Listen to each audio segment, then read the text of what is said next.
Good morning. Today I'm delighted to be chatting to an old friend, Jane Sunley, who's the founder and CEO of PurpleCubed. Good morning, Jane.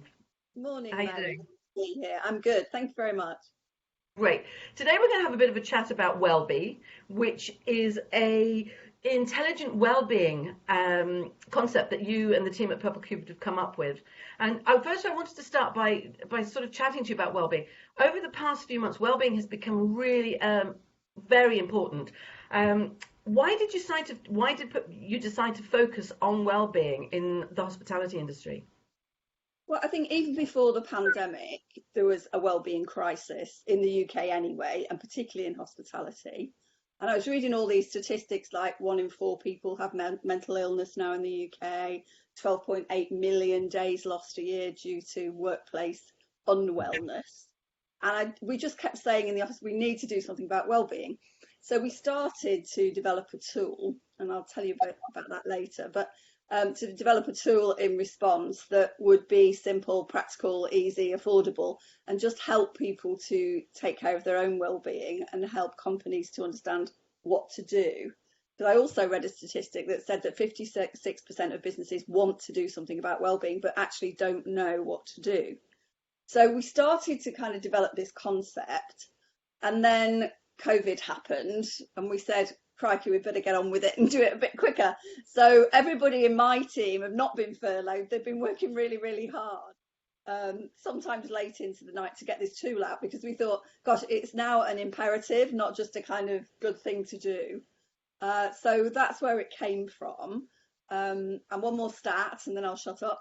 But I read the other day that calls to suicide hotlines are up 200% after the crisis of the pandemic. So it really is something that people have to do something about and not just kind of mean to do something about. Does that make sense? It makes total sense. The other thing that I'm aware of is that as people start to go back into the workplace, those levels of mental unwellness, if you like, and possibly not well-being, are actually going to have new levels of stress piled upon them. So the timing for well-being is really, really pertinent. I mean, there's a moral obligation for employers to look after their employees, but what do you think the benefits are of investing in well-being? Well, I think right now the short term thing is if you don't do something now, there will be all sorts of problems down the line because people hate change at the best of times. People don't like change. They don't like to be unsettled. And the whole nation has been thrust into this massive change. So even if you're the strongest, most resilient person, you're feeling pretty bad now because, we've been at home probably for about 16 weeks and people are beginning to go back. They don't know what it's going to be like. I know some of my team are really worried about public transport and don't want to do that. And, look, we're office based, so we can work at home. But if you're in hospitality, you've got to go to work. So there's the stress of gosh, I don't want to get ill. There's the stress of I've had all this change. There's the stress of, am I going to keep my job? Because you're reading about lots of redundancies. And then there's the stress of when you get there, everything's different. You've got to retrain. People are re-onboarding people. So there's so much difference. I think people are just feeling really, really unsure. And every business right now has to be a people-centric one and put the people first. And it's quite interesting that the more you talk to people, they're putting a lot of effort into making workplaces safe. Absolutely right. But you've also got to make sure that people feel safe and confident and that you're talking to them about what's changed. Have your circumstances changed? For instance, people where their kids haven't gone back to school, they've no childcare, but you're asking them to come back to work. So I think it's super important to have dialogue with every individual and just find out how they're feeling because some will be more confident than others. Some won't want to come back yet. Some will be desperate to get back, but you don't know that. And I know there are people out there merrily doing rotas without asking people where they're at. So I think it's a big communication thing at the moment. It's absolutely huge, and I know a lot of employers are focused on the operational. It's like we're opening, we've got this to do and that to do. We've got a huge to-do list and a thick, it's a lot of tick boxing going on. But I think that communication point is really valid. I'm thinking about this gradual return to work. What practical things do you think employers can do to help ease their employees back into the workplace and have a strong opening, have a strong return? Yeah, I think once you know where people are at, it makes it easier to plan. So find out and then listen and do something about it. Because again, there's no point asking people in a token way. PurpleCubed have just done a really quick back to work check-in online, just that people can download really easily and do really quickly with people. Because you need to have a bit of structure around what you're asking them. You also need to say, look, we're going to ask you these things, but we might not be able to accommodate everybody, but we are working on balancing the needs of everybody and the business, etc. So that you're being really transparent and you're not making false promises, but you are finding out. And then I think it's really about making sure that whatever you do is as fair as possible and listen to them. I mean, I keep saying to people, when you get back to work, ask people how they think it's going all the time, because you're working out your new normal. You don't really know. And there's a terrible thing sometimes in hospitality where the line manager goes, right, we're all going to do it like this. And, the waiter's going, I know that won't work, but they're not listening to me. So they're all going through the motions, and that's more stress. So I think there's a big thing about encouraging people to kind of post-mortem every day and say what worked today, what didn't work, what can we learn for tomorrow? Because unless you do that, it's just going to get worse and worse, really. And I maintain that the people on the front line are the people that know most about the job, about the customers. Nobody in a boardroom ever had all the answers. They might think that, but they didn't. So I do think there's a little bit about listening to the front line right now. I think that's so important, just to be, and also to be transparent. I think that's also good. And one of the things I'm very conscious of is the fact that, leaders are going to have different skills. You hit on the point of saying just now, managers might say, we're going to do it this way. And the waiters were going, well, we know that's not going to work. What kind of skills do you think, leaders and managers are going to have to develop to get through this new normal? Well, I think it's been happening anyway, and I think one of the slight good things about the pandemic is that it's kind of accelerated some of this change that needed to happen. So from leaders have gone, in my view, from very ambitious and directional to more nurturing, more listening, more caring, more kind. I keep saying to people, if you just said to everybody, be kind, it costs nothing and it makes a massive difference. And I do know, we are an industry where we've got amazing leaders, and there have been tons of webinars over the time. We've all been at home and we've had great people putting fantastic things out. But there are other people there who don't listen to that stuff. So I do think there's a bit about catapulting yourself into a 21st century leadership stance, if you like, that is more open, more collaborative. That whole kind of knowledge is power thing is so outdated. So just being open, listening, and of course you've got to be decisive sometimes. I'm not saying you do everything by committee. Someone's got to make the decision sometimes, but you do it in an informed way so that you bring people along on board. I mean, it's common sense, really. I do think there's a bit where people have learnt from leaders who perhaps aren't that kind of leader and think that's how they have to be. But things are changing, so yeah. Definitely changing. What do you think business leaders should be putting in place to focus on well-being? And more generally, what should they be wary of? I think they should be wary of thinking, I'll put it on my to-do list and leaving it there for longer than a day because you've got to do something now. I think they should be wary of going, it's okay not to be okay, which is a perfectly valid phrase, by the way, but then not living that. Because there is a bit, I've heard people already, someone said to me the other day, what, your people don't even want to get on public transport?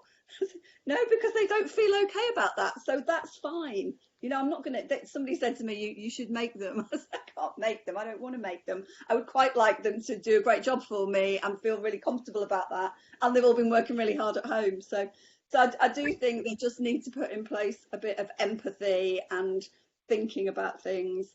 Making sure that they're just doing, as I said before, the check-ins and they're having these conversations. So putting things in place where people know they can go and talk to them. So what should they be doing about well-being? Well, I am going to talk about well-being now, since you said I could. So I think what happens with well-being is people chuck loads of solutions at it, which is great because you should have an employee assistance program, and Hospitality Action have a brilliant one and everybody should be doing it. People sometimes have mental health first aiders on site, which is great. You do need to make sure they're properly trained though, because I've met mental health first aiders who actually don't feel equipped to deal with some of the things they're getting. they think they might be getting something quite mild, and then they get, head on with some quite tricky issues. So, but also people are doing lots of kind of meditation apps and yoga and exercise, and that's okay. But if you're feeling depressed, you probably don't feel like getting up and exercising or doing some yoga or meditating. So I think there's a bit of a solutions-based thing going on at the moment. And actually what Wellbee does, it allows people to self-assess their own well-being on a questionnaire. It's very friendly, the little emojis and things. It's very low-key, very contemporary language, nice branding. So they can assess their own well-being, and then they get the recommendations and support that the individual needs. So if you're okay, it says you're doing great. You don't need anything really. If you're doing really, really badly, it might say, actually, we're not going to make any recommendations today because we think you should go and talk to someone, and this is how you could have that conversation. And then there'll be a whole raft of people in the middle, which will be the majority, who it might say, oh, here's where you could get some financial help, or here's how you could deal with that passive aggressive person in your team, or whatever it happens to be. So they get very tailored help, which is the way it should be, rather than giving everybody every solution and completely freaking them out. And then for the company will get a kind of well-being index of how well they're progressing, so they can see it on a line. So they could see that in Scotland, people have a problem with feeling very insecure, for example. And then there will be recommendations for the company about what they can do about that. So it's kind of very practical, common sense stuff. So I think that's one thing that employers could do. And I'm sure there are lots of other things out there, but just don't do too much. Don't inundate people. Do things that are sensible and simple, or you end up with more fire to the problem, really. I think it's a really good idea, the Wellbee initiative, because it allows employers to just monitor how things are going instead of making those assumptions, and it allows the employee to get an overview of maybe how they're feeling. Maybe at the back of their minds they're thinking, I'm not feeling that great about this, but I'm not quite sure why. No, So and then they can find out why, and they can get some pointers as to where they might go, a bit of signposting to help them kind of come up with some solutions. I mean, I think it's very timely. We need this right now, because the focus is back into operations mode. Yeah. And strong leaders are going to put well-being. So I hope you agree. Strong leaders put well-being right beside all the operational stuff. Yeah, and they have been. Through this whole crisis, you can see the people. There are very distinct two camps. There are people who said, oh, it's all about me and my business. Or there are people who said, look, it's all about the people. We're just going to look after the people. And it's very clear. And, people have long memories. They will remember. Yeah. I'll remember who those good employers were, and so will everybody else. So I do think in the longer term, the people who've perhaps had the knee-jerk reaction and not been quite so empathetic, people just won't want to work there in future. Why would they? But there have been some brilliant businesses in this industry who've looked after their people amazingly well. So, yeah, learn from them. I completely agree. What I find amazing is the innovation that the industry has come up with over the past 4 or 5 months. It's been incredible. And also the collaboration. So much collaboration. Yeah. It's inspiring, isn't it? I mean, it's amazing. We are the most brilliant industry, and that is so inspiring. And I was looking yesterday at lots of people putting pictures going, we're back and all this. And, it's like joyous, actually, looking at all of that stuff. It's fantastic. It makes you feel really quite excited and buzzy, and it's like, yes, it's happening. So good. Final question for you. What one piece of advice would you give to employers about well-being in hospitality right now? I think just put yourself in the person's shoes. Stop all this treating people as you want to be treated because you're not them. Try and sit in their shoes and be kind. That's all I would say. Very simple. Just be kind to people. Thank you. That's a really good piece of advice to end on. Thank you, Jane. Pleasure. Lovely. Thank you so much. Okay, enjoy the rest of your day. Take care. Bye. Right.